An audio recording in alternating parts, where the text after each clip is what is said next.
Setelah kemajuannya dan masa keemasannya, dinasti Abbasiyah ini mulai mengalami kemunduran. Dinasti ini berkuasa selama 5 abad, yaitu tahun 132 Hijriah sampai 656 Hijriah. Tentu saja faktor-faktor yang menyebabkan kemunduran itu tidak datang secara tiba-tiba, akan tetapi benih-benihnya sudah terlihat pada periode pertama. Hanya karena khalifah periode ini sangat kuat, benih-benih itu tidak sempat berkembang. Dalam sejarah kekuasaan Bani Abbas, terlihat bahwa apabila khalifah kuat, para menteri cenderung berperan sebagai kepala pegawai sipil. Tetapi jika khalifahnya lemah, mereka akan berkuasa mengatur roda pemerintahan. Di samping kelemahan khalifah, banyak faktor lain yang menyebabkan khalifah Abbasiyah menjadi mundur. Masing-masing faktor tersebut saling berkaitan satu sama lain. Beberapa di antaranya adalah sebagai berikut. Faktor internal. Pertama, ketidakmampuan para khalifah.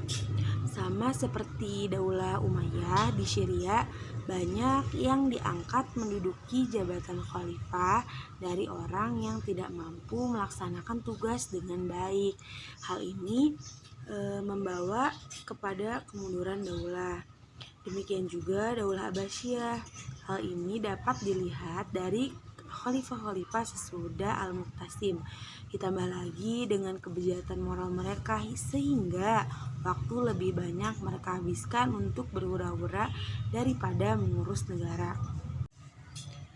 Faktor yang kedua adalah rasa tidak puas rakyat terhadap pemerintahan.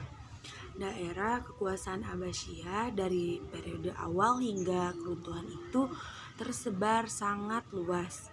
Meskipun berbagai negara seperti contohnya Maroko, Suriah, Turki, Irak, Mesir, Persia, dan India, rasa tidak puasan ini dapat dilihat dari tekanan-tekanan yang dilakukan oleh pemerintah terhadap rakyat, baik oleh orang Turki, Bani Buayhi, dan Turki Saljuk, sehingga rakyat menjadi gusar dan mereka mendirikan pemerintahan di daerah masing-masing terbebas dari pemerintahan pusat. Kalaupun ada, hanya pengakuan secara politis saja. Faktor internal yang ketiga adalah persaingan antara negara. Khalifah Abbasiyah didirikan oleh Bani Abbas, sekutu dari Persia. Federasi tersebut didasarkan pada kesamaan nasib kedua kelompok pada saat Umayyah berkuasa. Faktor internal yang keempat adalah kemerosotan perekonomian Khalifah Abbasiyah. Pada saat itu, Khalifah Abbasiyah juga mengalami kemunduran di bidang ekonomi. Begitu pula bersamaan dengan kemunduran di bidang politik. Faktor internal yang kelima adalah konflik keagamaan. Fanatisme agama erat kaitannya dengan isu-isu kebangsaan. Selanjutnya adalah faktor eksternal. Di samping faktor-faktor internal yang menjadi salah satu penyebab kemunduran dinasti Abbasiyah, ada pula faktor-faktor eksternal yang menyebabkan dinasti Abbasiyah ini lemah dan akhirnya hancur. Faktor eksternal yang pertama adalah Perang Salib. Perang Salib adalah suatu tragedi umat Islam terbesar dalam sejarah yang menimbulkan kerugian yang sangat besar, baik harta maupun jiwa.